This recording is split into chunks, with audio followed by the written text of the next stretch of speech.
গল্প গ্লোবাল। এখানে তোমার জন্য আনছি ঘরে বাইরের সেরা সব সাহিত্যিকের নানান স্বাদের চিরকালীন আর সমকালীন গল্পের সম্ভার। এখন গল্প শুনতে যদি তুমি ভালোবাসো তাহলে গল্প গ্লোবালকে সাবস্ক্রাইব করতে পারো। সেক্ষেত্রে আমাদের গল্পের সমস্ত খবর পৌঁছে যাবে তোমার কাছে, আর আমরাও পেয়ে যাব তোমার মতো একজন শ্রোতাকে।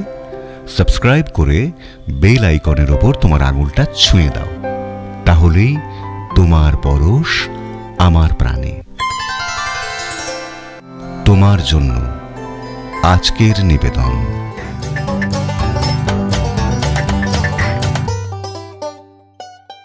সুহাসিনীর জহরত। রচনা পাঁচকড়ি দে। আবহ, শব্দগ্রহণ ও সম্পাদনা অনুপ মুখোপাধ্যায়। শ্রুতিরূপ ও প্রযোজনা দীপঙ্কর চট্টোপাধ্যায়। আজকের গল্প সুহাসিনীর জহরত। 1880 সালের জুন মাসের ঘটনা। ঘটনা একটা নয়, দুটো বিস্ময়কর খবরের জেরে ক্ষুদ্র শহর শ্রীরামপুরে মহা হইচই পড়ে গেল। প্রথম ঘটনাটি হল একটি চুরির ঘটনা। যে সে চুরি নয়, বিখ্যাত ধনী ঈশ্বর জনার্দন বসুর বাড়ি থেকে হীরা জহরত চুরি। খবরে প্রকাশ, বৈঠকখানা ঘরের জানলা ভেঙে চোর বাড়ির ভেতর ঢোকে এবং ঈশ্বর জনার্দন বসুর কন্যা সুহাসিনীর ঘরের সিন্দুক ভেঙে যাবতীয় হীরা জহরত মণিমুক্তা এবং অলঙ্কারাদি সমস্তই চুরি করে চম্পট দেয়। পুলিশ অনুসন্ধান শুরু করেছে। সেই সঙ্গে সুহাসিনী দেবী বহুমূল্য পুরস্কার ঘোষণা করায় কলকাতা থেকে দক্ষ ডিটেকটিভও চলে এসেছেন। এই জনার্দন বসুর যে বহুমূল্যের হীরা জহরত ছিল তা সকলেই জানত, কারণ তার পিতা সৈনিকদের রসদ সরবরাহের কাজ করতেন। ভরতপুর যখন ইংরেজরা দখল করে তখন ভরতপুরের রাজার বেশ কিছু হীরা জহরত তাঁর হাতে এসে পড়েছিল। সুতরাং তাঁর ঘরে যে পরিমাণ জহরত ছিল, বাংলাদেশে আর কারো ঘরেই তা ছিল না। সেই সমস্ত বহুমূল্য হীরা জহরতই চুরি গেছে।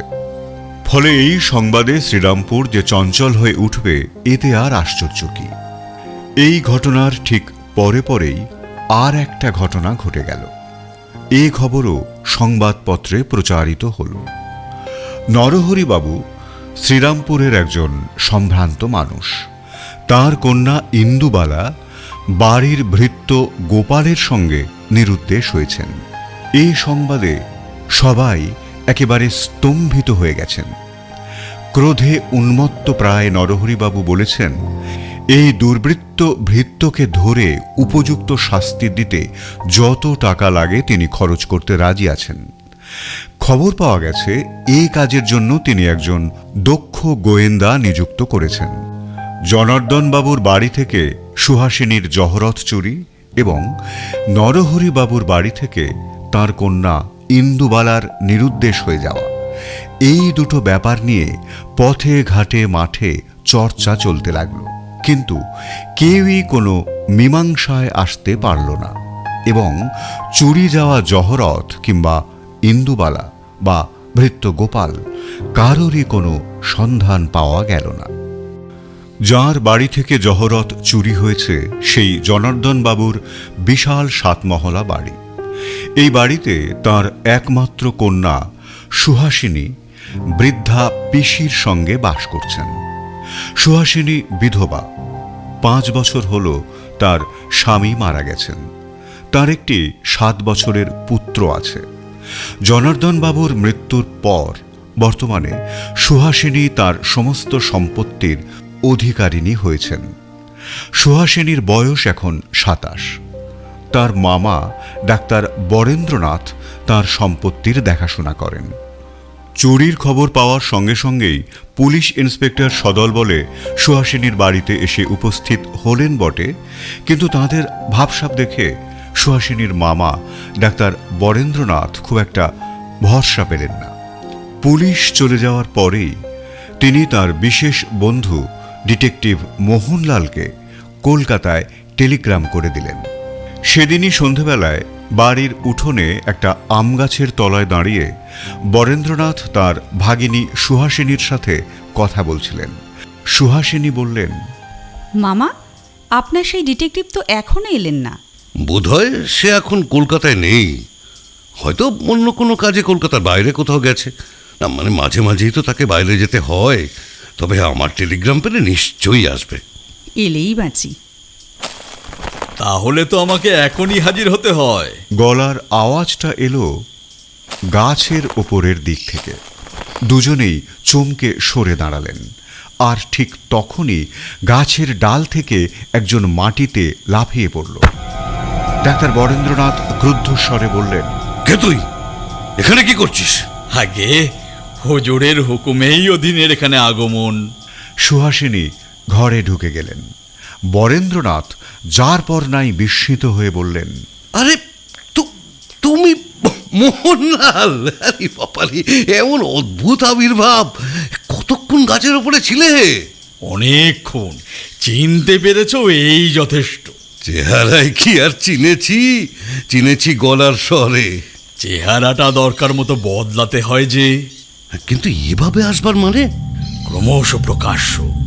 এখন দেখে কি মনে হচ্ছে বলো? দেখতে তো লাগছে কুলি মজুরের মতো। ঠিক। কাল থেকে এ বাড়িতে মজুরের কাজেই লাগবো। পরিচয়টা গোপন রাখা প্রয়োজন। তোমার অনুসন্ধান শুরু করবে কখন? অনুসন্ধান অনেক আগেই শুরু হয়ে গেছে। এখন কোনো একটা ঘরে চলো। দুজনে একটা ঘরে ঢুকে দরজা বন্ধ করে দিলেন। মোহনলাল বললেন, তোমার টেলিগ্রাম পেয়ে 10টার গাড়িতে এখানে এসেছি। শহরের লোকজনেরা এ সম্বন্ধে কে কি বলছে সেসবও শুনে নিয়েছি। তারপরে এই বাড়ির চারিদিকটা ভালো করে দেখলাম। চাকরদের সঙ্গে আলাপ পরিচয় করে তাদের মনোভাবটাও জেনে নিলাম। তারপর গোপনে বাড়ির ভিতর ঢুকে ঘরগুলো সব দেখলাম। শেষে আরও কিছু দেখবার আশায় গাছের ওপর উঠে বসেছিলাম। কিন্তু এত কিছু করে পেলে কি? এই ক্লোরোফর্মের শিশি। আরে বাবা, এটা কিভাবে সংগ্রহ করলে? এটাই তো আমার কাজ। এখন আমি যা অনুমান করছি তা শোনো। চোরেরা এ বাড়িতে কাল রাত্রেই যে প্রথম এসেছিল তা নয়। এ বাড়িতে তারা আগেও এসেছিল। এ বাড়ির ঘাত ঘো তাদের জানা। কোন জানলাটা খুলতে সব থেকে সুবিধা হবে এটা তারা জানতো।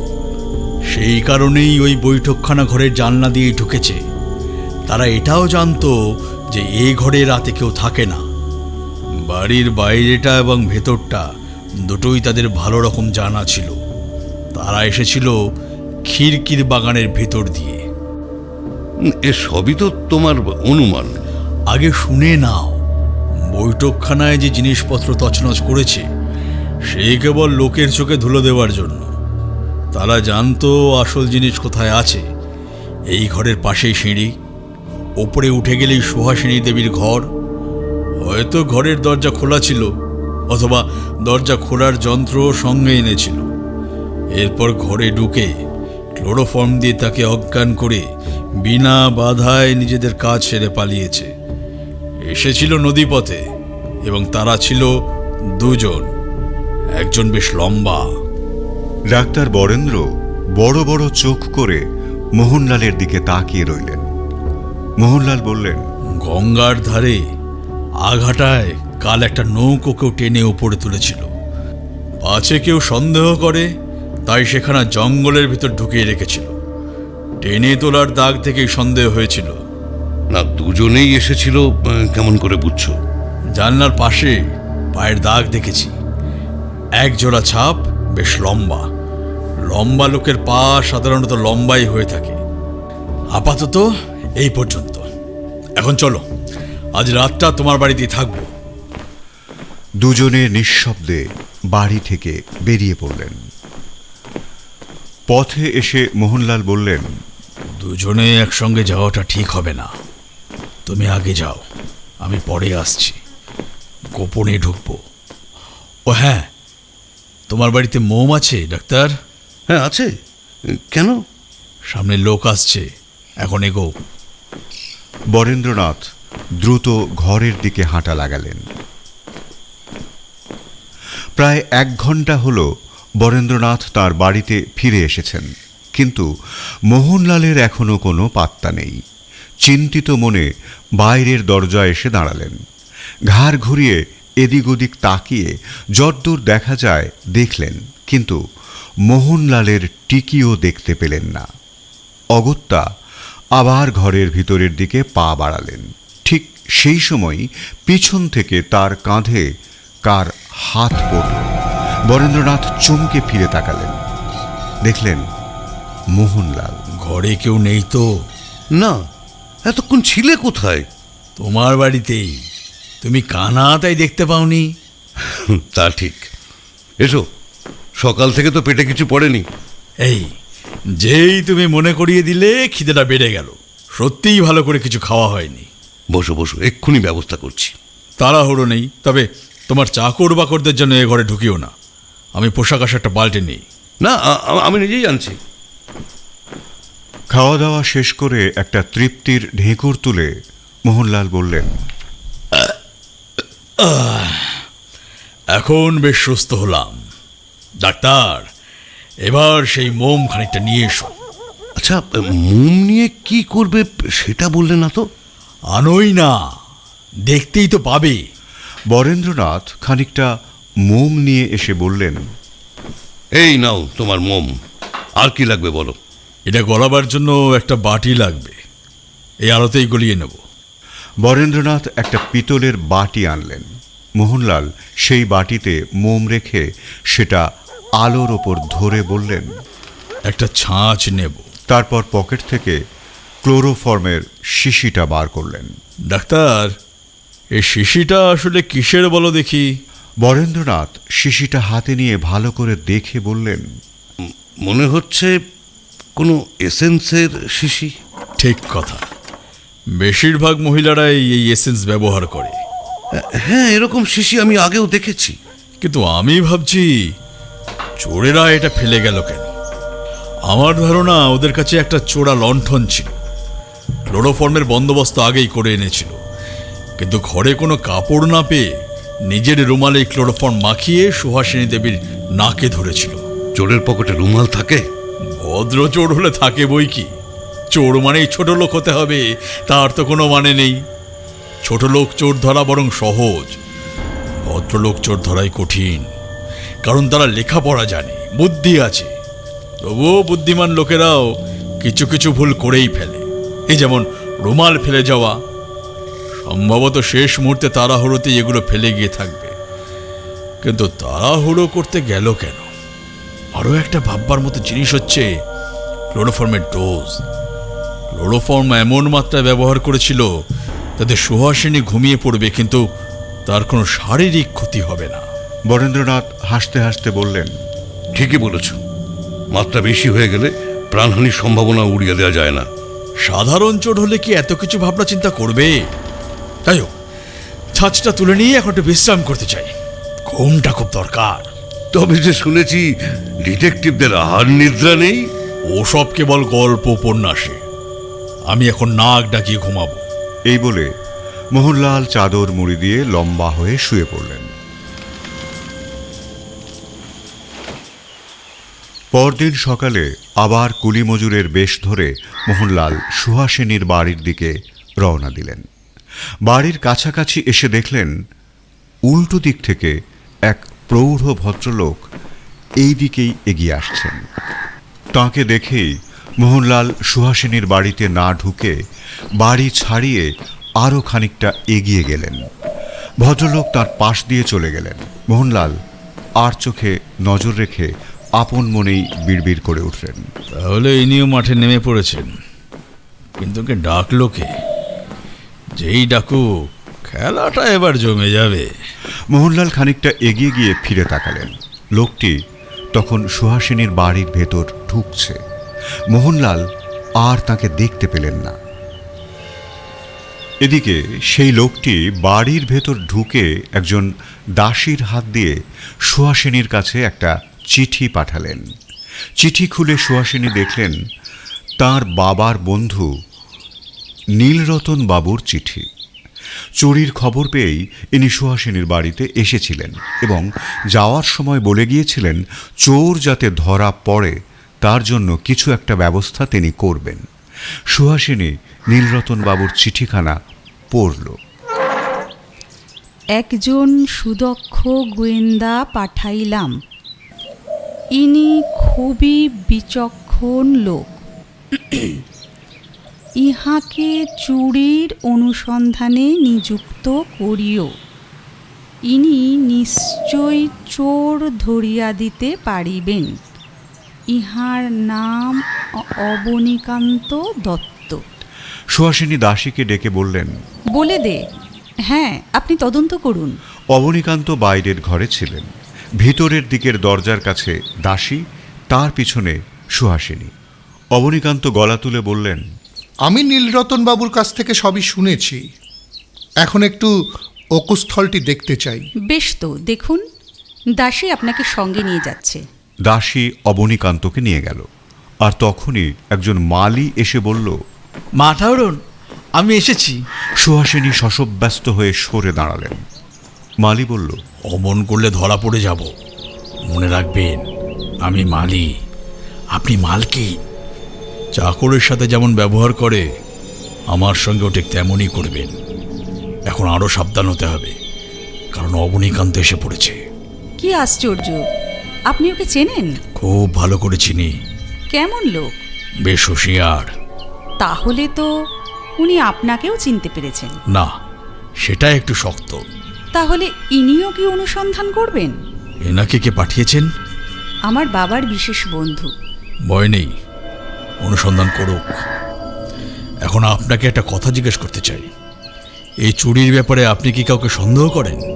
না, আমি কাউকেই সন্দেহ করি না। কে আপনার জহরত চুরি করেছে সে সম্বন্ধে কিছু আন্দাজ করতে পারেন? না, তাও পারছি না। চোর যে আপনার বাড়িতে ঢুকেছিল তাতে কোনো সন্দেহ নেই।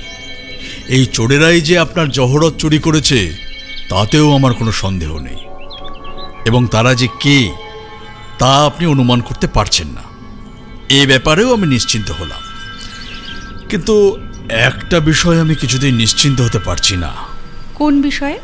কোথায় এই জহরত এখন আছে তা আপনি জানেন কি জানেন না? এ কথায় সুহাসিনী ক্রুদ্ধ ও বিরক্ত হয়ে বললেন, আপনি যখন এত কিছু জানতে পেরেছেন তখন এটাও নিশ্চয়ই জেনে যাবেন। এই সময় কার পায়ের শব্দ শোনা গেল। মোহনলাল বললেন, এখন তবে এই পর্যন্ত, ভুলবেন না আমি আপনার চাকর। এই বলে তিনি সরে গেলেন। সুহাসিনীও অবনীকান্তকে দাসীর সঙ্গে আসতে দেখে ভিতরের ঘরে চলে গেলেন। অবনীকান্ত সমস্ত ঘর এবং গোটা বাড়িটাই ভালো করে দেখে নেওয়ার পর দাস দাসীদের জেরা করতে শুরু করলেন। মালি বেশি মোহনলালও তার জেরা থেকে বাদ গেল না। সব শেষে দাসীকে দিয়ে কাগজ কলম দোয়াত আনিয়ে রিপোর্ট লিখতে বসলেন। প্রায় ঘন্টা দুয়েক ধরে টানা লিখে যাওয়ার পর দাসীকে ডেকে বললেন, যাও, তোমার কর্ত্রী ঠাকুরানীকে এই রিপোর্টটা পড়ে মতামত জানাতে বলো। আমি এখানে অপেক্ষা করছি। দাসী রিপোর্ট নিয়ে চলে গেল। অবনীকান্ত একটা তাকিয়ায় ঠেস দিয়ে আরাম করে বসলেন। রিপোর্টে অবনীকান্ত বাবু লিখেছেন, আজ সকালে শ্রীরামপুরে পৌঁছিয়াছি। পদব্রজে শহর দেখিতে দেখিতে সুহাসিনী দেবীর বাড়িতে উপস্থিত হই। সুহাসিনী দেবীর অনুমতিক্রমে অকুস্থল দেখিয়া অনুসন্ধান আরম্ভ করিলাম। যে জানালা দিয়া দস্যুগণ গৃহে প্রবেশ করিয়াছিল তাহা দেখিলাম। বৈঠকখানা ঘর হইতে তাহারা কোনো দ্রব্য চুরি করে নাই। এই ঘর হইতে বাহির হইয়াই সম্মুখে সিঁড়ি দেখিতে পায়। উপরেই সুহাসিনী দেবীর ঘর। তিনি বলিতেছেন যে তিনি প্রত্যহই গৃহের দরজা বন্ধ করিয়া শয়ন করেন। তবে আমার বিশ্বাস যে চুরির দিন তিনি দরজা বন্ধ করিতে ভুলিয়া গিয়াছিলেন। যদি তাহার দরজা খোলা না থাকিত, তাহা হইলে দস্যুগণ অন্য কোনো ঘরে না গিয়া প্রথমেই সুহাসিনী দেবীর ঘরে প্রবেশ করিত না। দস্যুরা সংখ্যায় ছিল 2 জন। তাহাদের নিকট চোরা লণ্ঠন ছিল। একজন নিঃশব্দে অতি সাবধানে সুহাসিনী দেবীর নাসিকার উপরে ক্লোরোফর্মের রুমাল রাখিয়া দেয়। তাহাতেই তিনি অজ্ঞান হইয়া পড়েন। তাহাকে যে একবারই ক্লোরোফর্ম দেওয়া হইয়াছিল তাহা আমার বোধ হয় না। সিন্দুক খুলিয়া জহরত লইতে অন্তত অর্ধ ঘণ্টা লাগিয়াছিল। দস্যুদের ইচ্ছা ছিল না যে কোনোভাবে সুহাসিনী দেবীর প্রাণহানি হয়, সেই কারণেই অতি অল্প মাত্রায় ক্লোরোফর্ম দেয়। তবে তিনি নড়িয়া চড়িয়া ওঠায় আবার ক্লোরোফর্ম দিয়াছিল। এই রূপে 2-3 বার ক্লোরোফর্ম প্রয়োগ করিয়া থাকিবে। সেই কারণেই তাহারা ক্লোরোফর্মের শিশি ও রুমাল ঘরের এক কোণে রাখিয়াছিল। 2 জনেই সিন্ধুক হইতে জহরত লইতেছিল। এমন সময় বাহিরে কিসের শব্দ হইল। তাহারা তৎক্ষণাৎ ঘর হইতে পলায়ন করিল। তাড়াতাড়ি পালাইবার সময় শিশি ও রুমালের কথা ভুলিয়া গিয়াছিল। দস্যুগণ বিশেষ কোনো সূত্র রাখিয়া যায় নাই। তবে এ বিষয়ে কোনো সন্দেহ নাই যে ইহারা আনাড়ি নয়, দস্যুগিরি ইহাদের ব্যবসা। সঙ্গে করিয়া অনেক যন্ত্রপাতি আনিয়াছিল, নতুবা এত নিঃশব্দে সিন্দুক খুলিয়া সমস্ত জহরত লইয়া যাইতে পারিত না। আমি যদ্দূর বুঝিয়াছি, ইহা এই শহরেরই চোরের কাজ। চুরি করিয়া কলিকাতায় লইয়া গিয়াছে, সেখানেই বিক্রয়ের চেষ্টা করিবে। ইহাদের ধরিতে হইলে কলিকাতার দিকে নজর রাখিতে হইবে। বাড়ির পশ্চিম ময়দানে আমি দস্যুদিগের পদচিহ্ন দেখিয়াছি। স্পষ্ট জানা যাইতেছে ওই মাঠ দিয়া বাড়ির পশ্চাতে আসিয়াছিল। খুব সম্ভব কাজ শেষ করিয়া এই পথেই ফিরিয়া গিয়াছিল। মাঠের পথ ধরিয়া বহুদূর হাঁটিয়া রেলে উঠিয়া কলিকাতায় রওনা দিয়াছিল। আমার আরো এই পর্যন্ত পড়ে সুহাসিনী দাসীর হাতে কাগজগুলো দিয়ে বললেন, যা ফেরত দিয়ায়। দাসীর হাত থেকে কাগজগুলো ফেরত নিয়ে অবনীকান্ত বললেন, তা তোমার কর্ত্রী ঠাকুরন কি বললেন? কিছুই না। সে কি? আমি তার মতামত শুনতে চাই। আমি বৃথা পরিশ্রম করব না। তাকে এসে একটু দরজার পাশে দাঁড়াতে বলো, আমি তাকে 2-4টে কথা জিজ্ঞাসা করব। দাসী চলে যাওয়ার পর অবনীকান্ত আপন মনেই বিরক্তি প্রকাশ করে বললেন, কি আপদেই পড়লাম, যত মূর্খ নিয়ে কাজ, তাই আবার স্ত্রীলোক। কিছুক্ষণ পরে দাসী এসে জানালো, তিনি বললেন এ বিষয়ে তার কিছুই বলার আর মতামত জানাবার নেই। তার কাজকর্ম সব তার মামা বাবুই দেখাশোনা করে। আপনি তার সঙ্গে দেখা করলেই কাজ হবে। কি মুশকিল, এভাবে কোনো কাজ হয় নাকি? এই সময় এক যুবক এসে ঘরে ঢুকলেন। অবনীকান্তের দিকে তীক্ষ্ণ দৃষ্টিতে তাকিয়ে বললেন, আপনি কে? অবনীকান্ত যুবকের দিকে তীক্ষ্ণ দৃষ্টি নিক্ষেপ করে বললেন, আমি ডিটেকটিভ অবনীকান্ত। যুবক মৃদু হেসে বললেন, ও, আপনিই অবনীবাবু? হ্যাঁ, যাক, ভালো হলো। কি ভালো হলো? আপনি যে কাজে নিযুক্ত, আমিও সেই কাজে একটু নিযুক্ত হয়ে পড়েছিলাম। আপনিও একজন ডিটেকটিভ? না না, আমি সম্বন্ধে সুহাসিনীর ভ্রাতা হই। আপনার নাম? সুরেন্দ্রনাথ। যাক, ভালোই হলো আপনাকে পেয়ে। এরপর অবনীকান্ত বাবু সুরেন্দ্রনাথকে তার সুদীর্ঘ রিপোর্ট পড়ালেন। পড়া শেষ করে সুরেন্দ্রনাথ বললেন, আমারও আপনাকে কয়েকটা খবর দেওয়ার আছে। ঝটপট বলে ফেলুন, কারণ সুহাসিনী দেবী আমাকে তদন্তের ভার দিয়েছেন। এখানে আর সময় নষ্ট না করে কলকাতায় গিয়ে সন্ধান চালাতে চাই। আমি ঘোড়ায় চড়ে বেরিয়েছিলাম, বুঝলেন। অনেক দূর পর্যন্ত ঘুরে অনেক লোকের সাথে কথাবার্তা বলেছি। তাদের কাছ থেকেই জানতে পারলাম চুরির রাত্রে প্রায় 2টো নাগাদ বালি স্টেশন থেকে 2 জন লোক রেলে উঠেছিল, কিন্তু তাদের চেহারা ঠিক কীরকম তা আমি জানতে পারিনি, কারণ রাতের অন্ধকারে স্টেশন মাস্টার তাদের খুব একটা ভালো করে দেখতে পাননি। এই পর্যন্ত? হ্যাঁ, এইটুকুই জানতে পেরেছি। আরে, এতেই অনেক কাজ হবে। এখন আমি বিদায় হলাম। আপনার এখানকার অনুসন্ধান শেষ? আপাতত। তবে আপনার সঙ্গে আবার দেখা করব। অবনীকান্ত বিদায় নিলেন। সুরেন্দ্রনাথ মৃদু হেসে ভেতরে ঢুকে গেলেন। মোহনলাল দরজার পাশ থেকে বেরিয়ে এলেন। জহরত চুরির মামলাটা আপাতত এই পর্যন্ত দেখে নিয়ে এবার একটু ইন্দুবালার নিরুদ্দেশ হওয়ার ঘটনার দিকে তাকানো যাক। ইন্দুবালার বাবা নরহরিবাবু অত্যন্ত বড়লোক এবং সম্ভ্রান্ত মানুষ, আর সেই কারণেই বাড়ির চাকর গোপালের সাথে ইন্দুবালার পালিয়ে যাওয়ার ঘটনায় এমন হুলস্থুল পড়ে গেছে। নরহরিবাবুও তাঁর কন্যা বিশেষত গোপালের অনুসন্ধানে অবনীকান্তকেই নিযুক্ত করেছেন। ইন্দুবালার বাবা নরহরিবাবু এবং সুহাসিনীর বাবা জনার্দন বাবুর মধ্যে বন্ধুত্বের সম্পর্ক ছিল, ফলে দুই পরিবারের মধ্যেও একটা হৃদ্যতার সম্পর্ক গড়ে ওঠে। ইন্দুবালাকে সুহাসিনী নিজের ছোট বোনের মতোই ভালোবাসে। দুই বাড়ির মধ্যে আসা যাওয়াও আছে। ইন্দুবালার স্বামী দীনেন্দ্র কুমার বিয়ের কয়েক বছর পরে পাগল হয়ে গিয়েছিল। খুব অল্প দিনের জন্য ভালো থাকত, কিন্তু বেশিরভাগটাই সে স্বাভাবিক থাকত না। বাড়ির বাইরে পথে পথে ঘুরে বেড়াত, কারোর সঙ্গেই বড় একটা কথা বলতো না, স্নানাহার প্রায় করত না বললেই চলে। পরনে সর্বদাই ময়লা ছেঁড়া জামা কাপড়। একমাত্র সুহাসিনীর সঙ্গেই তার কিছুটা মত বিনিময় হতো। সুহাসিনীর কথা সে শুনত, সে খেতে দিলে খেত। তার স্ত্রী ইন্দুবালার কুকীর্তির বিষয়টা সে শুনেছিল, তবে কিছু বুঝতে পেরেছিল কিনা সন্দেহ।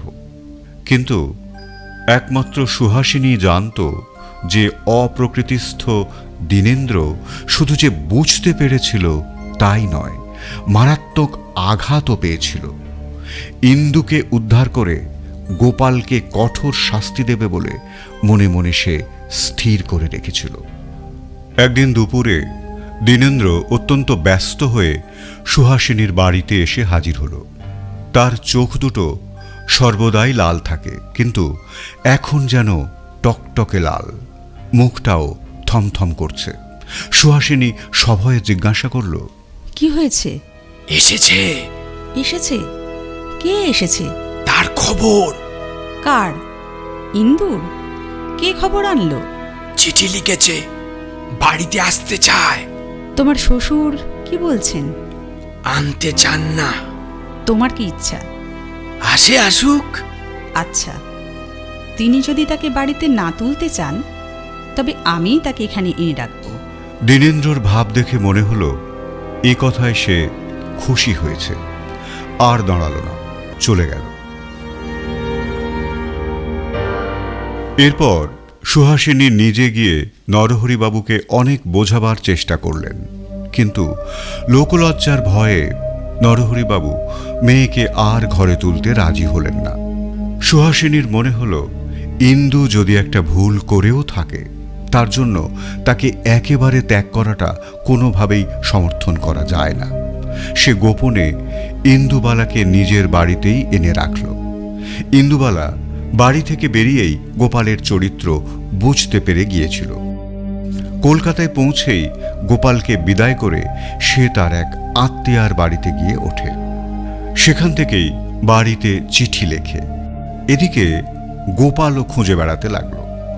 কলকাতায় না পেয়ে গোপনে আবার শ্রীরামপুরেই ফিরে এলো, কিন্তু এখানেও তাকে দেখতে না পেয়ে এক পরিচিত পতিতার বাড়িতে লুকিয়ে রইল। হাতে কিছু টাকা পয়সা তার ছিল। কিছুদিন মদ খেয়ে ফুর্তিতে দিন কাটালো। তারপর টাকা যখন ফুরিয়ে গেল, তখনই বাঁধল গোলমাল। হাতে মদের পয়সা না থাকায় সে ওই মহিলার কাছে টাকা চাইল। মহিলা দিতে অস্বীকার করায় গোপাল তাকে বেধড়ক মারতে লাগল। মহিলা তারস্বরে চিৎকার করতে লাগল।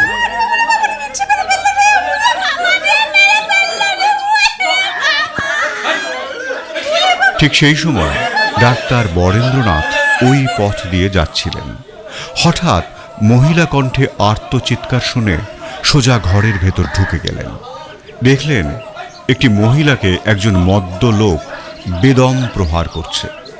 এই দৃশ্য দেখে তিনি আর স্থির থাকতে পারলেন না। সজোরে একটা লাথি কষালেন বর্বর লোকটার পিঠে। লাথি খেয়ে সে ছিটকে পড়ল। তারপরেই টলতে টলতে উঠে কাপড়ের ভেতর থেকে একটা ছোরা বার করল, কিন্তু সে সোজা হয়ে দাঁড়ানোর আগেই বরেন্দ্র আগের থেকেও আরও জোরে আর একটা লাথি মারলেন লোকটার পেটে। এবার সে ঘরের বাইরে গিয়ে পড়ল। চেঁচামেচি শুনে ততক্ষণে পাড়া প্রতিবেশীদের মধ্যে বেশ কয়েকজন সেখানে জড়ো হয়ে গিয়েছিল। বরেন্দ্রনাথ তাদের বললেন, আমি এই পথ দিয়ে যাচ্ছিলাম, চিৎকার শুনে ঘরে ঢুকে দেখি এই বর্বর লোকটা এই মহিলাকে মারধর করছে। আমি খানিকটা শিক্ষা দিয়েছি, এখন তোমরা দেখো। আমি চললুম। দিনে দিনে গোপালের মাতলামি চরম পর্যায়ে পৌঁছল। আজকাল প্রায় তাকে ডাক্তার বরেন্দ্রনাথের বাড়ির আশেপাশে ঘোরাঘুরি করতে দেখা গেল। তার অবনতি এমন পর্যায়ে পৌঁছেছিল যে এখন আর তার দিকে কেউ ফিরেও তাকাত না। সেদিন রোগী দেখে বাড়ি ফিরতে ফিরতে প্রায় মাঝরাত্রির হয়ে গেল। বাইরে মহা দুর্যোগ, অবিশ্রান্ত বৃষ্টি হয়ে চলেছে। বরেন্দ্রনাথ একটা বই হাতে নিয়ে বিছানায় শুয়ে পড়লেন। হঠাৎ শুনতে পেলেন কে যেন সবলে দরজায় ধাক্কা মারছে। বরেন, বরেন।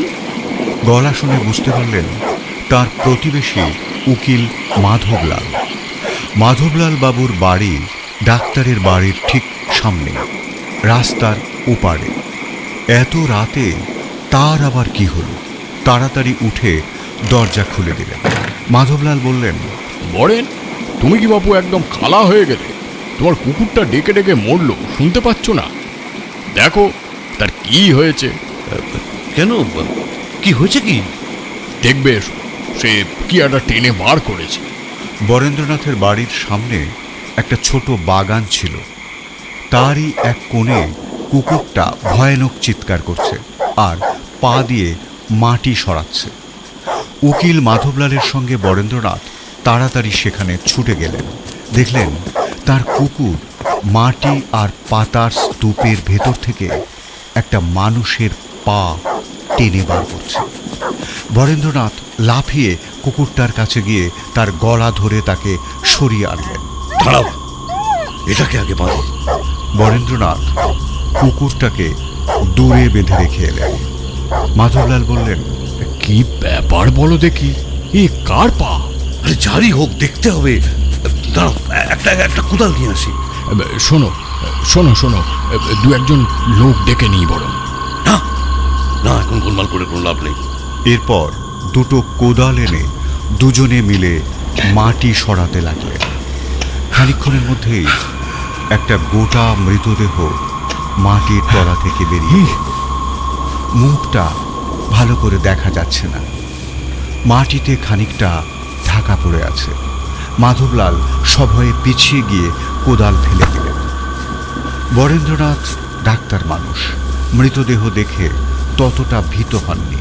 তিনি হাঁপাতে হাঁপাতে কোদাল দিয়ে সাবধানে মুখের ওপর থেকে মাটিগুলো সরাতে লাগলেন। হঠাৎ বিদ্যুৎ চমকের আলোয় মৃতদেহের মুখটা এক ঝলক স্পষ্ট হয়ে উঠল।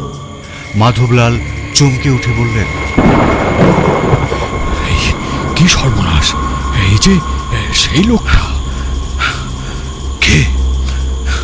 তুমি চেনো? আরে নরহরি বাবুর মেয়েকে নিয়ে যে নিরুদ্দেশ হয়েছিল, সেই লোকটা। বরেন্দ্রনাথের মুখটা সহসা যেন শুকিয়ে গেল। মাধবলাল কিছুই বুঝতে না পেরে অবাক হয়ে কিছুক্ষণ তার মুখের দিকে তাকিয়ে রইলেন। অবশেষে বললেন, এখন কি করা যায় বলো তো? লোকটাকে আমি চিনতাম না, তবে নাম শুনেছিলাম। একদিন একে কোথায় যেন দেখেছি। সেসব কথা থাক, এখন কি করা উচিত বলো? পুলিশে খবর দিতে হবে। এ তো আর লুকাবার জিনিস নয়। তা তো নিশ্চয়ই, তবে এখন চলো চলো, এখান থেকে চলো। কিন্তু সহসা বরেন্দ্রনাথের পা দুটো অসম্ভব ভারী হয়ে এলো, যেন নড়তে পারছেন না। স্থির হয়ে দাঁড়িয়ে রইলেন। মাধবলাল বললেন, আর এখানে দাঁড়িয়ে হবে কি? চলো। বরেন্দ্রনাথ কোনো ক্রমে নিজেকে সামলে নিয়ে বললেন, চলো। ঘরে ফিরে এসে মাধবলালকে বললেন, আমার শরীরটা আজ বড়ই ক্লান্ত। খানিক আগেই সবে বাড়ি ফিরেছি। তুমি পুলিশে খবরটা দিয়ে দাও। কথাটা বলে তিনি আর দাঁড়ালেন না, অন্য ঘরে চলে গেলেন। মাধবলাল বিস্মিত হয়ে খানিকক্ষণ দাঁড়িয়ে রইলেন। তারপর নিজের বাড়িতে ফিরে সমস্ত বৃত্তান্ত লিখে চিঠিটা তার কাজের লোককে দিয়ে থানায় পাঠিয়ে দিলেন।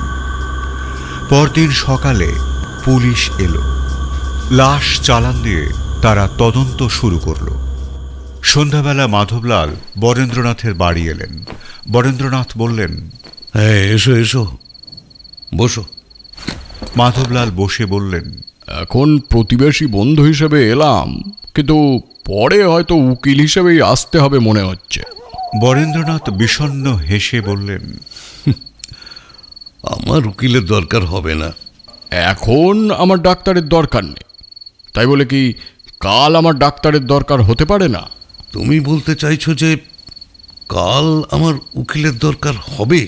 বরেন, আমি কিন্তু সেই রকমই আশঙ্কা করছি। তার মানে পুলিশের অনুসন্ধানে প্রকাশ পাবে যে আমি গোপালকে খুন করেছি, কারণ একদিন আমি তাকে মেরেছিলাম।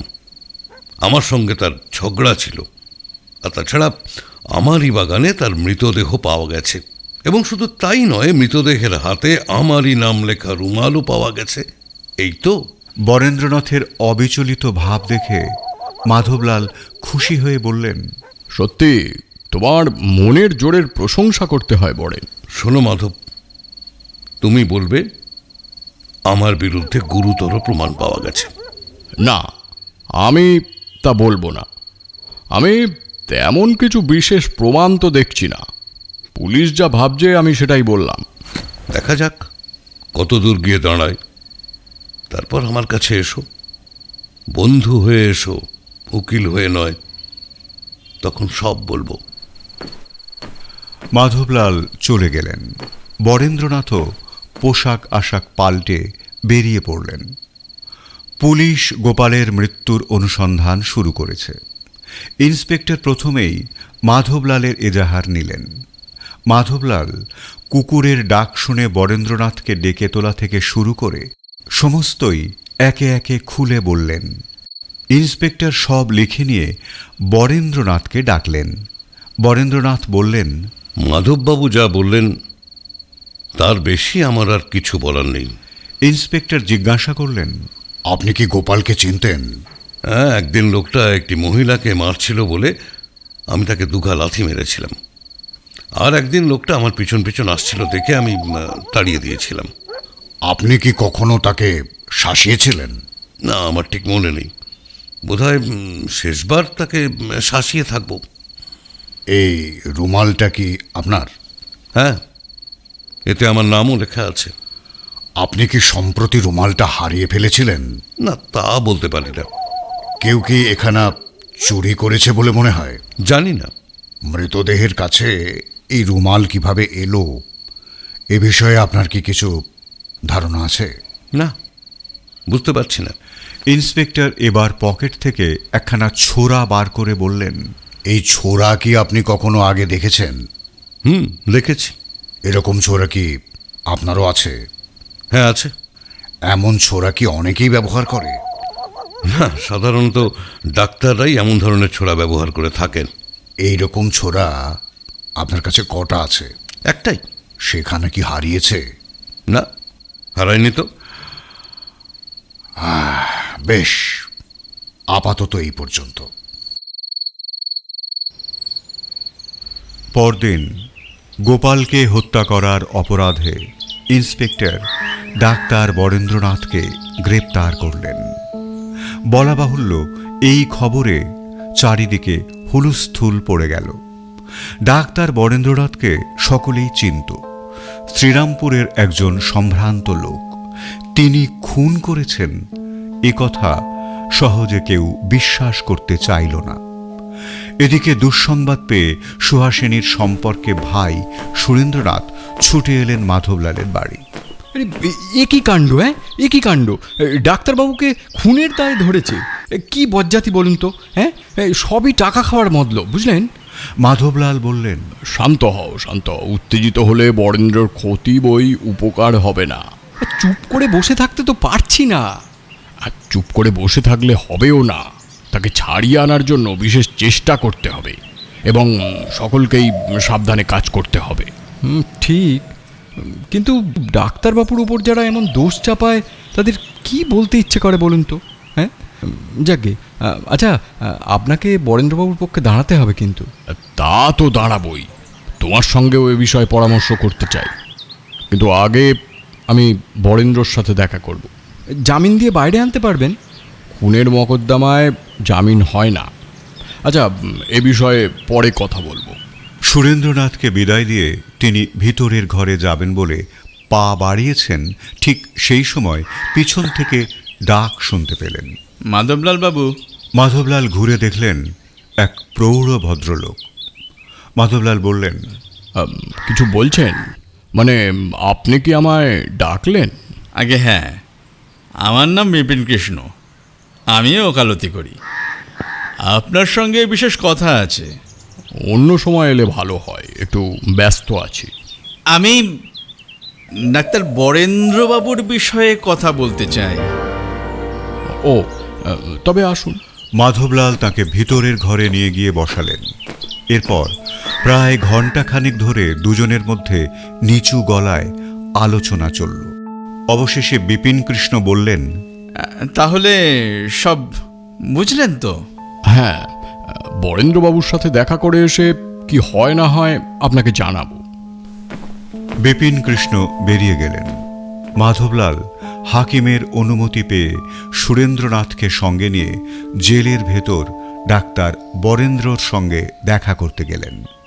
মাধবলাল জানেন এখানে বাজে সময় নষ্ট করা চলে না, তাই সরাসরি আসল কথায় চলে এলেন। বরেন, ঠিক করেছি আমি তোমার মকদ্দমা চালাবো। বরেন্দ্রনাথ ম্লান হেসে বললেন, মাধব, তুমি যে বিপদে আমাকে ত্যাগ করবে না তা আমি জানি, কিন্তু কথা হচ্ছে আমার সপক্ষে যা বলবার তা তোমাকেই ঠিক করে নিতে হবে। এ ব্যাপারে আমি কোনো সাহায্য করতে পারবো না। তুমি এজাহার সব পড়েছ। আরে রাখো তোমার এই জাহার, ও আমি বুঝে নেব। এখন আমার দু একটা প্রশ্নের উত্তর দাও। আচ্ছা মাধব, তুমি কি সত্যি বিশ্বাস করো এই খুনে আমার কোনো হাত নেই? আমি নিশ্চিত বিশ্বাস করি তুমি নির্দোষ। আর সুরেন, তুমি? এই প্রশ্নে সুরেন্দ্রনাথ যেন আকাশ থেকে পড়ল। বলল, হ্যাঁ, না না, এ হতেই পারে না। আপনি কখনোই খুন করতে পারেন না। তোমাদের যে আমার উপরে এতটা বিশ্বাস আছে এটা দেখে আমি খুবই খুশি হলাম, কিন্তু দুঃখের বিষয় আমার বিরুদ্ধে পুলিশ যেসব প্রমাণ জোগাড় করেছে আমি তা খণ্ডন করতে পারবো না। আমার সপক্ষে আমার কিছুই বলার নেই। সুরেন্দ্রনাথ বললেন, কে বলল নেই? বলবার অনেক কিছুই আছে। ধরুন আপনার কোনো শত্রু আপনাকে জব্দ করার জন্য আপনার রুমাল ও ছোড়া চুরি করেছিল, এসব তারই কারসাজি। এখন কথা হচ্ছে কে এই গুপ্ত শত্রু? আমার তো কোনো শত্রুই নেই। আপনার মাথা খারাপ হয়ে গেছে ডাক্তারবাবু। মাধবলাল কিছুক্ষণ চুপ করে থেকে বললেন, বরেন, আমি তোমার পক্ষে উকিল হই, এতে কি তোমার আপত্তি আছে? এই বিপদে তুমি আমার ভরসা। তবে বলেইছি তো, আমি তোমাকে কোনো সাহায্যই করতে পারবো না। তার মানে তুমি ইচ্ছে করেই এ বিষয়ে কোনো সাহায্য করবে না? তুমি যা ভাবছো তা ঠিক নয়। প্রকৃতই নিজেকে বাঁচাবার ক্ষমতা আমার নেই। হ্যাঁ, আমারও এখন তাই মনে হচ্ছে। রুমালখানা কি সত্যি তোমার? হ্যাঁ। আর ছোড়াখানা? হ্যাঁ, তবে তুমি আমার ঘরে একবার খুঁজে দেখতে পারো। পুলিশ দেখেছে কিন্তু পাইনি। তোমার ঘরে কি কেউ ঢুকতে পারে? হ্যাঁ, ইচ্ছে করলে সকলেই পারে। সম্ভবত কে ঢুকতে পারে? সেটা আমি কেমন করে বলি বলো তো? এই যে এরা বলছে যে গোপালকে তুমি আগে থেকেই জানতে, এটা কি ঠিক? হ্যাঁ, এখানেই তার সঙ্গে আমার দু একবার দেখা হয়েছে, এ কথা ঠিকই, কিন্তু আগে থেকে আমি তাকে চিনতাম না বা কখনো দেখিও নি। সে তোমাকে চিনতো? আমাকে তো অনেক লোকই চেনে। তাহলে আত্মপক্ষ সমর্থনে তুমি কিছুই বলবে না? না, বলবার মতো কিছুই নেই। মাধবলাল বেশ কিছুক্ষণ চুপ করে বসে ভাবলেন, তারপর ধীরে ধীরে বললেন, তাহলে তোমার মকদ্দমা যা দাঁড়াচ্ছে তা হলো তোমার বাড়ির বাগানে একজনের মৃতদেহ পাওয়া গেল, একখানা ছোড়া তার বুকে বিদ্ধ, তার সঙ্গে একখানা রুমাল। এই রুমালে তোমার নাম লেখা, আর ছোড়াখানাও তোমার। বেশ, এরপর খোঁজ নিয়ে জানা যাচ্ছে যে এই লোকটার সঙ্গে তোমার বিবাদ ছিল, তুমি তাকে একদিন শাসিয়েছিলে। লোকটা তোমার সম্পর্কে জানতো এবং তোমার বাড়ির কাছে ঘুরঘুর করত। একদিন রাত্রে সে তোমারই বাড়ির বাগানে নিহত হলো, তোমারই ছোড়া তার দেহে, তোমারই বাগানে তার দেহ পুঁতে রাখা হলো। এই তো সুন্দর মকদ্দমা, চমৎকার। মাধব, মিথ্যা আমার পক্ষ সমর্থন করতে গিয়ে উকিল হিসেবে তোমার যে খ্যাতি সম্মান, সেটা জলাঞ্জলি দিও না। এই বিষয়টা পরে বিবেচনা করে দেখব। চলো হে সুরেন। এরপর সুরেন্দ্রনাথও অনেক অনুনয় বিনয় যুক্তি দিয়ে বোঝাবার চেষ্টা করতে লাগলেন, কিন্তু মাধবলাল মনে মনে বন্ধুর প্রতি এতটাই চটেছিলেন যে সুরেন্দ্রনাথকে থামিয়ে দিয়ে বললেন, আর বুঝিয়ে কাজ নেই, চলে এসো, দেখি নিজের চেষ্টায় এই আত্মঘাতী মূর্খকে রক্ষা করতে পারি কিনা। কথাটা বলেই মাধবলাল ক্রুদ্ধ হয়ে বেরিয়ে আসছিলেন। বরেন্দ্রনাথ বলে উঠলেন, দাঁড়াও, একটা কথা তোমায় বলতে পারি। মাধবলাল দাঁড়িয়ে পড়লেন। বরেন্দ্রনাথ বললেন, আমি লোকটার মৃতদেহ তত ভালো করে দেখিনি বটে, তবে যেটুকু দেখেছি তাতে আমার ধারণা যে ছোড়াখানা তার বুকে পাওয়া গেছে সে ছোড়ায় তার মৃত্যু হয়নি। ও ছোড়া হৃৎপিণ্ড পর্যন্ত পৌঁছবে না। কি মুশকিল, এই কথাটা এতক্ষণ বলনি কেন? যাক, দেরিতে হলেও যে তোমার কিছুটা চৈতন্য ফিরেছে এতে আমি খুশি। আজ আর সময় নেই, চললাম। বাইরে এসে সুরেন্দ্রনাথ বললেন, জানতাম বুদ্ধিমান লোকেরাই ডাক্তার হয়, ই যে দেখছি বদ্ধ পাগল। সুরেন্দ্রকে নিয়ে মাধবলাল বাড়ি ফিরে এসে দেখলেন সেই উকিল বিপিন কৃষ্ণ তাঁরই অপেক্ষায় বসে আছেন। তিনি মাধবলালকে দেখে বললেন, কথা হলো? হ্যাঁ হলো। তারপর? যা আপনি বলেছিলেন ঠিক তাই।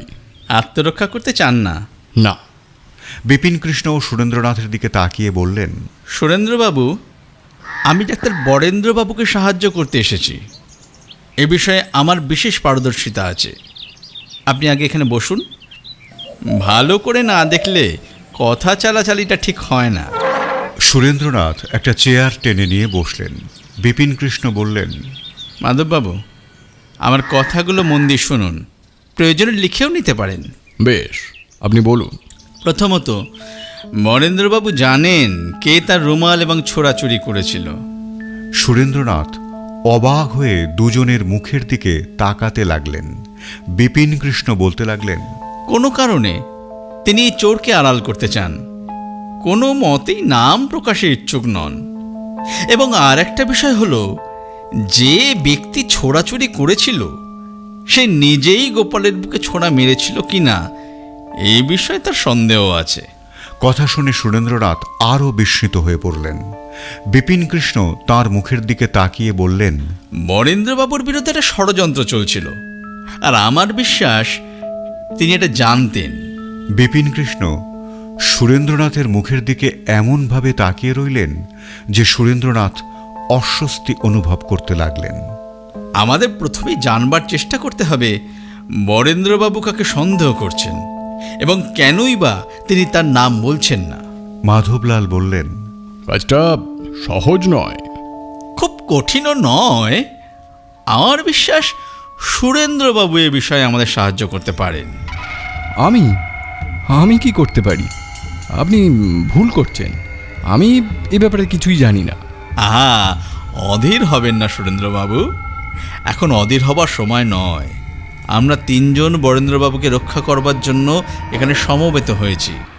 আপনি হয়তো জানেন না, আপনার একটা কথায় বরেন্দ্রবাবু রক্ষা পেয়ে যেতে পারেন। যা করলে ডাক্তারবাবুর উপকার হয় আমি সবসময় তা করতে রাজি আছি। বেশ, তাহলে আমার কয়েকটা কথার জবাব দিন। কি কথা? বরেন্দ্রবাবুর উপর কার রাগ ছিল আপনি জানেন? না, তা তো আমি জানি না। সুহাসিনী দেবীর জহরতকে নিয়েছে, তাও কি আপনি জানেন না? আমি কেমন করে জানবো? কাউকে সন্দেহ করেন না? না, কাকে সন্দেহ করব? আপনি কি সুহাসিনীকে ভালোবাসেন? তিনি সম্পর্কে আমার বোন হন। আপনার সঙ্গে ডাক্তারবাবুর তো বিশেষ বন্ধুত্ব আছে। হ্যাঁ, তা সকলেই জানে। আপনি সর্বদাই ডাক্তারের বাড়িতে যেতেন? হ্যাঁ, যেতাম। আপনি দীরেন্দ্র কুমারকে চেনেন? খুব ভালো করেই চিনি। তিনি পাগল? বদ্ধ পাগল। তিনিও প্রায়ই ডাক্তারের বাড়িতে যেতেন? কখনো কখনো যেত। যেদিন গোপাল খুন হয় সেদিন গিয়েছিলেন? হতে পারে, আমার তা ঠিক মনে নেই। মনে নেই বললে চলবে কেন? মনে করুন, আপনি তো ডাক্তারকে সাহায্য করতে চান। হ্যাঁ, কিন্তু এক্ষুনি আমার মনে পড়ছে না। নরহরিবাবুর সাথে আপনার পরিচয় আছে, তার মেয়ে ইন্দুবালাকেও আপনি চেনেন। কেন চিনব না? নরহরিবাবুর সাথে ডাক্তারের সম্পর্ক কেমন? খুবই ভালো সম্পর্ক। বিপিনকৃষ্ণ হঠাৎ উঠে দাঁড়িয়ে বললেন, মাধববাবু, আজ এই পর্যন্তই। কাল আবার আপনার সঙ্গে দেখা করে এ বিষয়ে আলোচনা করব। বিপিনকৃষ্ণ বেরিয়ে যাওয়ার পরেই সুরেন্দ্রনাথ অত্যন্ত ক্রুদ্ধ হয়ে মাধবলালকে বললেন, এই অসভ্য লোকটা কে? ইনিও একজন উকিল। কোথাকার উকিল? কলকাতার। ডাক্তারবাবুর ব্যাপারে এত মাথা ব্যথা কিসের? ঠিক বুঝতে পারছি না। এটা সব জানতা জুয়াচো। এসব লোকেদের আপনি প্রশ্রয় দেন কেন? বিপদের সময় কারোকেই চটাতে নেই। আমি হলে এসব লোককে বাড়িতে ঢুকতেই দিতাম না। কি স্পর্ধা!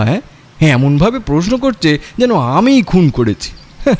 না না, এ কথা তিনি বলেননি।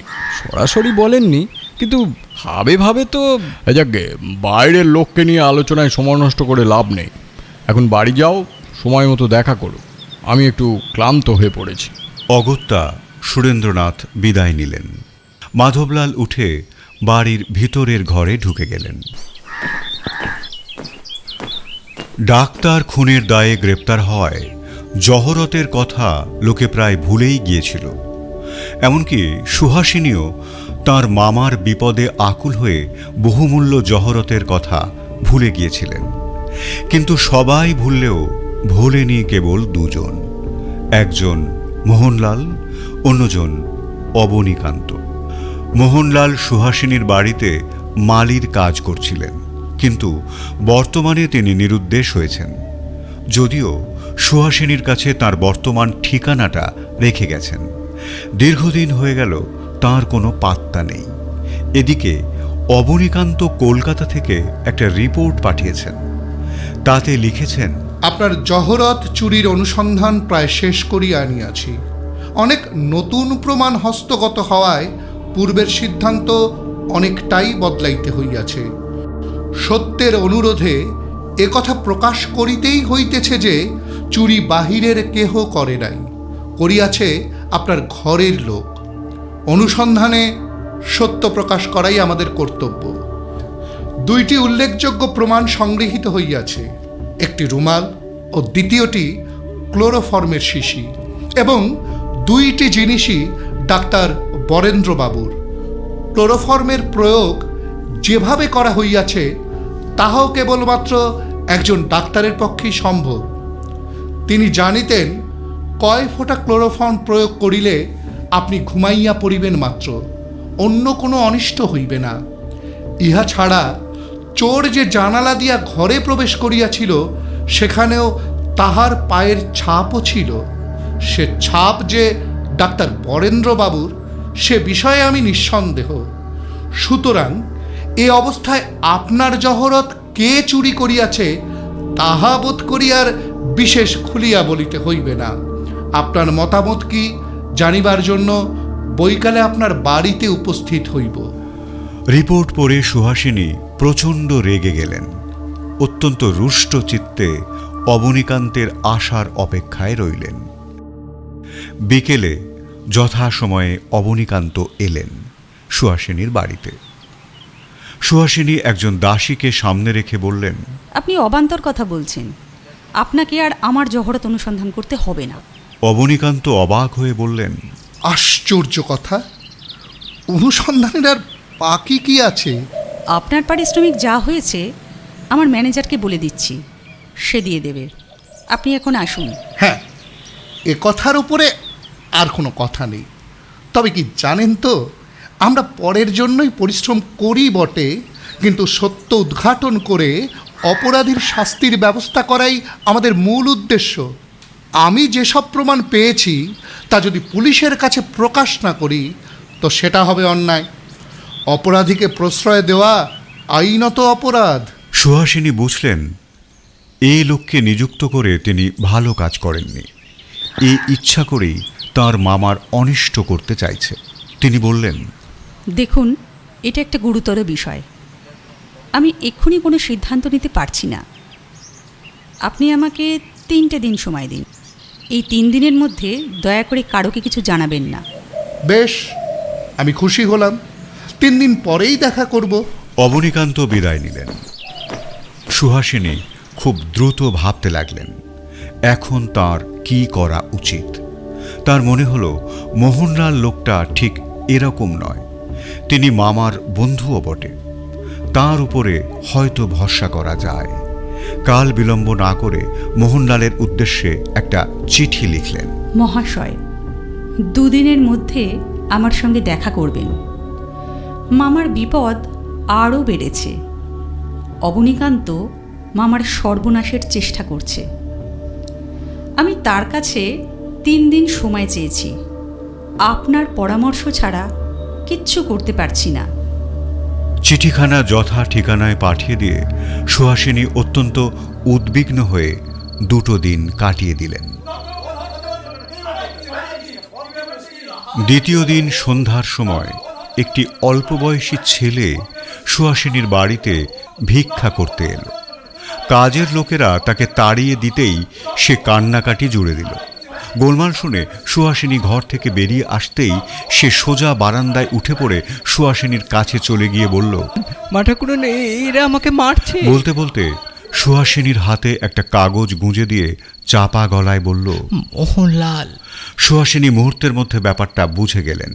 তিনি কাজের লোকেদের বকাঝকা করে ছেলেটিকে বললেন, এসো, আমি তোমাকে ভিক্ষা দিচ্ছি।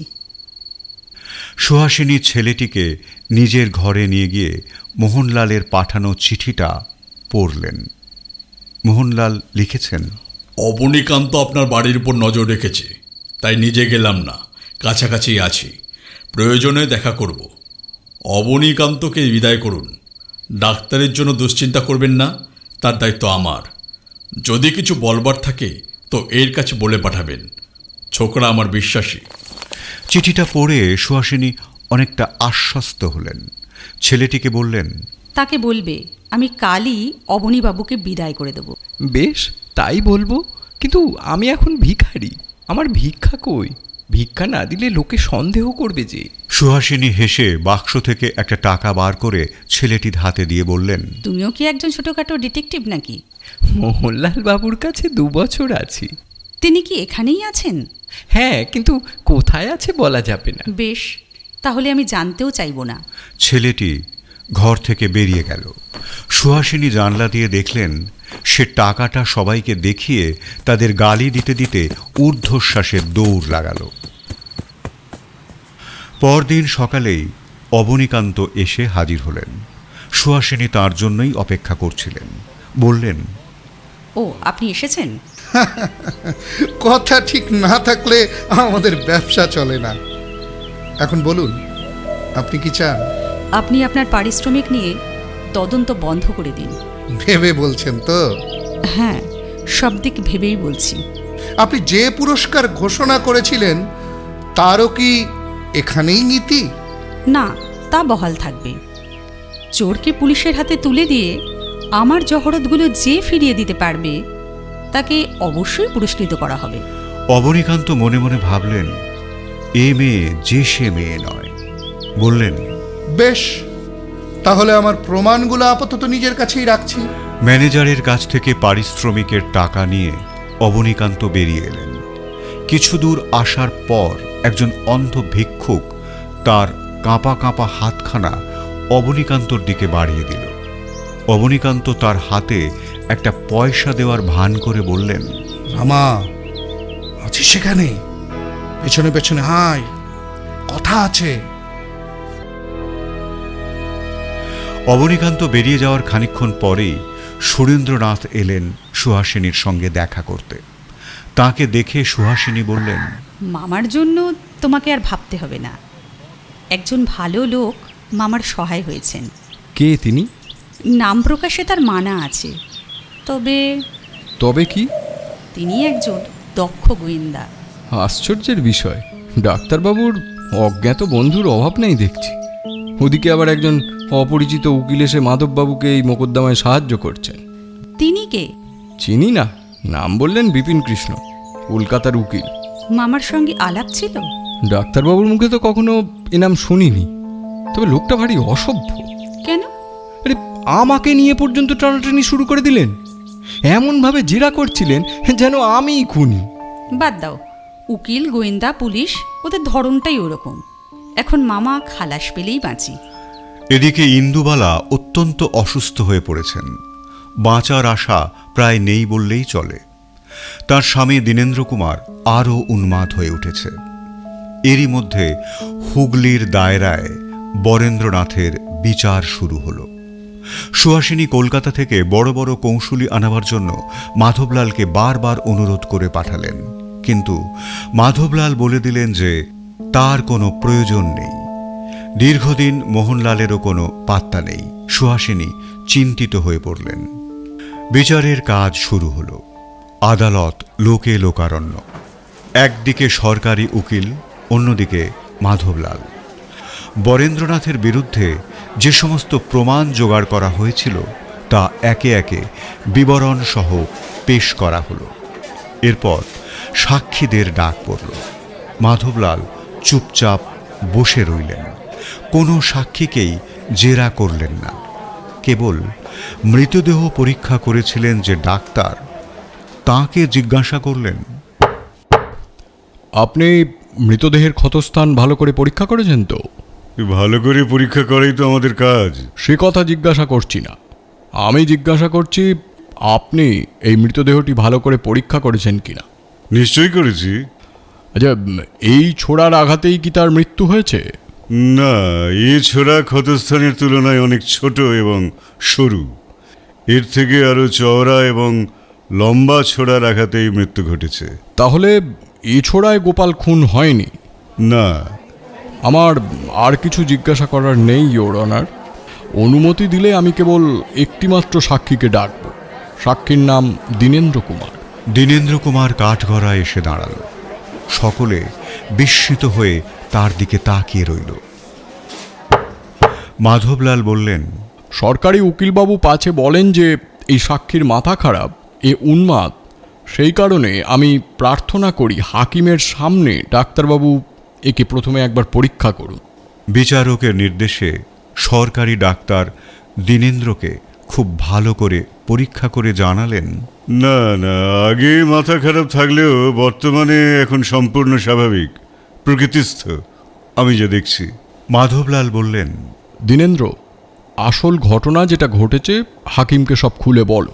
দীনেন্দ্র বলতে শুরু করলেন, যেদিন যেদিন গোপাল আমার স্ত্রীকে নিয়ে পালিয়ে গেল, সেদিন থেকেই তাকে খুন করার চেষ্টায় ছিলাম, কিন্তু কিন্তু ঠিক সুবিধে করে উঠতে পারছিলাম না। একদিন সুযোগটা পেয়ে গেলাম। সেদিন রাত্রে গোপাল মাতাল হয়ে ডাক্তারবাবুর বাড়ির দিকে যাচ্ছিল, আর আমিও ছোড়াটা হাতে নিয়ে তার পেছন পেছন গেলুম। দেখলুম সে ডাক্তারবাবুর বাগানের বেড়ার উপর ভর দিয়ে ঝুঁকে পড়ে কি যেন দেখছে। সেই সুযোগে ছোড়াখানা সজোরে পরপর 3 বার বসিয়ে দিলুম। সে একটা গোঙানির মতো আওয়াজ করে নিচে পড়ে গেল। আমি তাকে টেনে ঝোপের ভেতর রেখে দিয়ে সুহাসিনীর বাড়ির দিকে ছুটে গেলুম। তাকে তাকে আমি সব কথা খুলে বলি। এ সংসারে একমাত্র তিনি আমায় বোঝেন। সব কথা শুনে তিনি তার মামার সঙ্গে আলোচনা করবেন বলে ওই দুর্যোগের মধ্যেই আমাকে নিয়ে বেরিয়ে পড়লেন। আমরা যখন ডাক্তারবাবুর বাড়ির কাছাকাছি এসেছি, দেখলুম দুটো লোক সেখানে দাঁড়িয়ে আছে। আমাদের দেখে ফেলবে বলে ধরা পড়ে যাওয়ার ভয়ে সুহাসিনী আমাকে নিয়ে তার বাড়িতে আবার ফিরে গেল।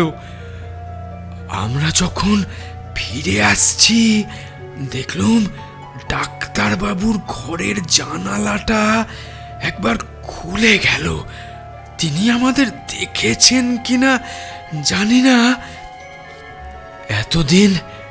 এতদিন এসব কথা কাউকে বলিনি, কিন্তু যখন দেখলুম আমার দায় ডাক্তারবাবুর ওপর বর্তাচ্ছে, তখন সব কথা প্রকাশ করতে বাধ্য হলুম।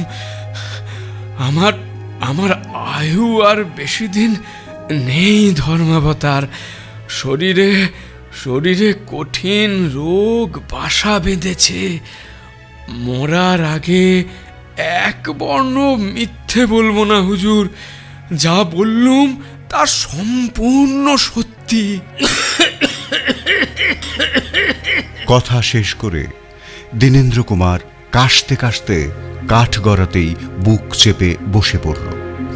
আদালত সেদিনের মতো মুলতুবি হয়ে গেল। পরদিন আবার মোকদ্দমা শুরু হলে প্রথমেই সরকার পক্ষের উকিল উঠে বললেন, দীনেন্দ্র যে খুন স্বীকার করছে তা অন্য কোনো সাক্ষীর দ্বারা প্রমাণিত না হলে তা গ্রাহ্য হতে পারে না। মাধবলাল উঠে দাঁড়িয়ে বললেন, অবশ্যই আমার অন্য সাক্ষীও আছে। এরপর তিনি সাক্ষী হিসাবে সুহাসিনীকে ডাকলেন। দীনেন্দ্র যা বলেছিল সুহাসিনীও সেই একই কথা বললেন। কিন্তু সরকার পক্ষের উকিল বললেন, ইনি আসামির আত্মীয়া, মোকদ্দমার সমস্ত খরচ ইনিই বহন করছেন। ইনি যে আসামিকে নির্দোষ প্রমাণ করতে চাইবেন, এতে আর আশ্চর্য কি? মাধবলাল বললেন, বেশ, আমার আরও সাক্ষী আছে। আমার তৃতীয় সাক্ষী মোহনলাল, বিখ্যাত ডিটেকটিভ। মোহনলালের নাম সকলেই শুনেছেন, ফলে সকলেই বেশ অবাক হলেন। মোহনলাল সাক্ষীর কাঠগড়ায় গিয়ে দাঁড়ালেন। মাধবলাল বললেন, আপনি এই মোকদ্দমার অনুসন্ধান করছিলেন। আপনি অনুসন্ধানে যা যা জানতে পেরেছেন এবং দেখেছেন তা আদালতে প্রকাশ করুন। মোহনলাল বলতে শুরু করলেন, চুরির তদন্তে শুধু আমি একা নই, আরও একজন নিযুক্ত হয়েছেন। তার নাম অবনীকান্ত। সৌভাগ্যের বিষয়, এই লোকটিকে আমি খুব ভালো করেই চিনি। বুদ্ধিমান, কিন্তু টাকার জন্য সত্য বিকৃত করতে ইনি পিছপা হন না। দেখলাম চুরির দায় ইনি ডাক্তার বরেন্দ্রর ওপর চাপাতে বদ্ধপরিকর। খোঁজ নিয়ে জানতে পারলাম অবনীকান্তকে নিযুক্ত করেছেন আসলে সুরেন্দ্রনাথ। নানান কৌশলে, গোপনে, ছদ্মবেশে আমি এদের দুজনের উপর নজর রাখতে শুরু করলাম। জানতে পারলাম জহরত চুরি করেছে এরাই দুজন। ডাক্তারের ঘরে সুরেন্দ্রনাথের অবাধ যাতায়াত, সুতরাং তার ঘর থেকে ক্লোরোফর্ম আর রুমাল চুরি করতে সুরেন্দ্রবাবুর কোনো সমস্যাই হয়নি। তদন্তে আরও জানতে পারলাম ডাক্তারকে পৃথিবী থেকে সরিয়ে দিয়ে সুহাসিনী দেবীর সম্পত্তি আত্মসাৎ করাই এদের মূল উদ্দেশ্য। এই কাজে এরা গোপালকে হাত করেছিল। ডাক্তারের উপর গোপালের রাগ ছিল, তার কারণটা সকলেরই জানা। গোপালকে মদ খাওয়ার টাকা জুগিয়ে তাকে দিয়ে ডাক্তার বরেন্দ্রনাথকে খুন করবার মতলব এঁটেছিল সুহাসিনী দেবীর এই দুই ছদ্মবেশী শরীর। ঘটনার দিন রাত্রে গোপালকে অনুসরণ করে আমি নিজের চোখে দীনেন্দ্রর হাতে তাকে খুন হতে দেখলাম। এ বিষয়ে দীনেন্দ্র যে বর্ণনা দিয়েছে তা সর্বৈব সত্য। সেদিন সুরেন্দ্রনাথ এবং অবনীকান্ত গোপালকে মদ খাইয়ে সেই দুর্যোগের রাতেই ডাক্তারকে খুন করার জন্য তাকে উত্তেজিত করে ডাক্তারের বাড়ির দিকে পাঠায়। এবং সে কি করে না করে দেখার জন্য তার পিছু নেয়। দীনেন্দ্র গোপালকে খুন করে পালিয়ে যাওয়ার পরেই সুরেন্দ্রনাথ আর অবনীকান্ত সেখানে এসে হাজির হন। আমি খুব কাছেই একটা গাছের আড়াল থেকে ওদের লক্ষ্য করতে লাগলাম। ওরা গোপালের মৃতদেহের কাছে দাঁড়িয়ে চাপা গলায় নিজেদের মধ্যে কিছু একটা পরামর্শ করে নিল। তারপর সুরেন্দ্রনাথ ডাক্তারের বাড়ির ভেতর ঢুকে গেল। এ বাড়ি তার নখদর্পণে, সুতরাং কোথা দিয়ে ঢুকতে হবে তা সে জানত। কিছুক্ষণ পর সে ফিরে এলো। আমি সুযোগ বুঝে আর একটু কাছে এগিয়ে গেলাম। দেখলাম সুরেন্দ্রনাথ অবনীকান্তের নির্দেশ মতো একখানা ছোড়া মৃত গোপালের ক্ষতস্থানে বিধিয়ে দিল, আর হাতে একটা রুমালও জড়িয়ে দিল। তারপর দুজনে মিলে মৃতদেহ টেনে ডাক্তারের বাগানের ভেতর নিয়ে গেল। আমিও সাবধানে এগিয়ে গেলাম। দেখলাম বাগানের এক কোণায় একটা বড় ভাঙা গর্ত মতো ছিল। ওরা মৃতদেহটা সেখানে ফেলে দিয়ে আশপাশ থেকে পাতা আর মাটি টেনে নিয়ে চাপা দিয়ে দিল। ওদের উদ্দেশ্যটা এবার আমার কাছে পরিষ্কার হয়ে গেল। গোপালকে দিয়ে ডাক্তারকে খুন করাতে না পেরে গোপালের মৃতদেহটাকেই কাজে লাগিয়ে ডাক্তারকে ফাঁসিতে ঝোলাতে চাইছে। এদিকে সেই রাতেই সুহাসিনী যখন দীনেন্দ্রকে সঙ্গে নিয়ে ঘটনাস্থলে এসে দুজন লোক দেখে আবার ফিরে যাচ্ছিলেন, তখন যে কোনো কারণেই হোক ডাক্তার বরেন্দ্র তার ঘরের জানলাটা একবার খুলেছিলেন এবং দীনেন্দ্র ও সুহাসিনীকে দেখেও ছিলেন। পরে যখন মাধববাবুর সঙ্গে বাগানে গিয়ে তিনি গোপালের মৃতদেহ আবিষ্কার করলেন, তখন পরিষ্কার বুঝে গেলেন যে গোপালকে দীনেন্দ্রই খুন করেছে। কারণ গোপাল তার স্ত্রী ইন্দুবালাকে নিয়ে পালিয়ে যাওয়ায় গোপালের উপর দীনেন্দ্র রাগ ছিল। সেই প্রতিহিংসাই সে চরিতার্থ করেছে। কিন্তু দীনেন্দ্রর সঙ্গে সুহাসিনীকে দেখেই তিনি চিন্তায় পড়ে গেলেন। এই ঘটনা প্রকাশ পেলে পাছে সুহাসিনী জড়িয়ে পড়ে, এই আশঙ্কায় তিনি কোনো কথা প্রকাশ করলেন না। খুনের দায় যখন নিজের উপর এসে পড়ল, তখনও ভগিনীর বিপদের কথা ভেবেই আত্মপক্ষ সমর্থন করতে রাজি হলেন না। যখন দেখলাম মাধববাবু ডাক্তার বরেন্দ্রনাথের পক্ষে মামলা লড়বার জন্য তৈরি হচ্ছেন, তখন আমি বিপিন কৃষ্ণ নাম নিয়ে উকিল পরিচয় দিয়ে ছদ্মবেশে ওর সঙ্গে দেখা করলাম। গোপনে ওকে সব কথা জানালাম। আজ ওরই ডাকে সাক্ষী হিসাবে এসে মহামান্য আদালতে সব প্রকাশ করলাম। আমার আর কিছু বলার নেই, ইওর অনার। আদালত কক্ষ একেবারে নিস্তব্ধ। পিন পড়ার শব্দ যেন পাওয়া যাবে। মাধবলাল উঠে বললেন, সম্ভবত আমার আর কোনো সাক্ষী ডাকবার প্রয়োজন হবে না। আমি আর কোনো দীর্ঘ বক্তৃতাও করতে চাই না। আদালতের বিবেচনার প্রতি আমার সম্পূর্ণ আস্থা আছে। সরকার পক্ষের উকিল উঠে বললেন, না, এই অবস্থায় আমার আর কিছু বলবার নেই। মাধববাবু আগে আমাকে এসব কথা জানালে বোধহয় আদালতের এতটা সময় নষ্ট হতো না। জুরিদের সাথে একমত হয়ে বিচারক ডাক্তার বরেন্দ্রনাথকে নির্দোষ ঘোষণা করলেন। বরেন্দ্রনাথ বেকসুর খালাস পেয়ে গেলেন। দীর্ঘদিনের মানসিক টানাপোড়েন এবং বন্দিদশা থেকে মুক্ত হয়েও আদালত থেকে বেরিয়ে এসে ডাক্তার বরেন্দ্রনাথ কিন্তু তখনই বাড়ি ফিরতে রাজি হলেন না। মাধবলাল এবং মোহনলালকে বললেন, চলো হে, পাগলটাকে একবার দেখে আসি। কিন্তু সেখানে গিয়ে জেল দারোগার কাছ থেকে জানা গেল শারীরিক অবস্থার অবনতির কারণে দীনেন্দ্রকে জেল হাসপাতালে রাখা হয়েছে। হাসপাতালে গিয়ে তিনজনেই তার সঙ্গে দেখা করলেন। একটা আলাদা ঘরে মৃত্যুশয্যায় শুয়ে আছে দীনেন্দ্র। আইন মোতাবেক দরজার কাছে একজন পাহারাদার ছিল।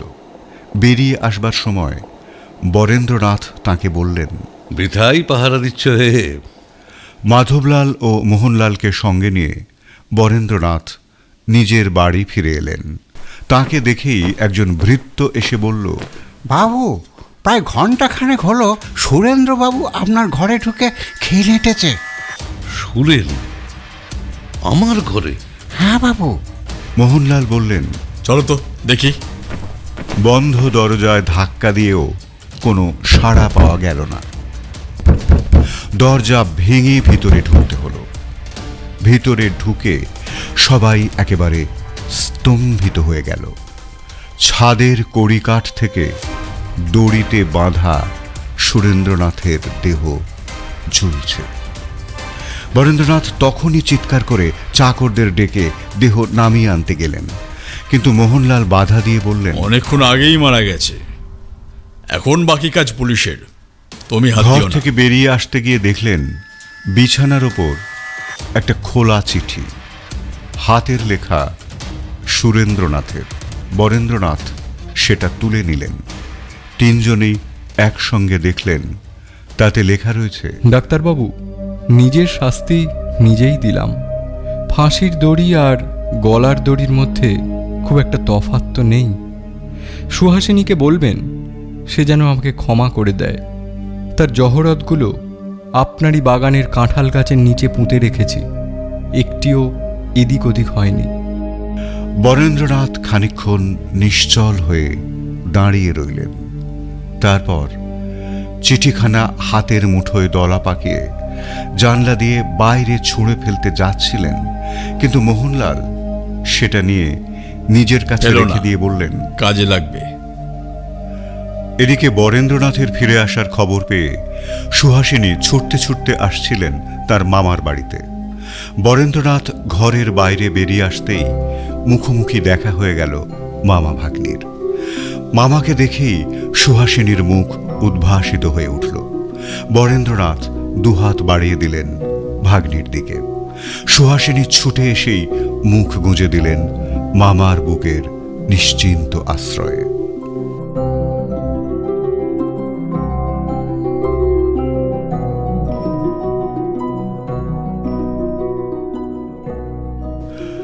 এতক্ষণ তোমাকে শোনাচ্ছিলাম পাঁচকড়িদের গল্প।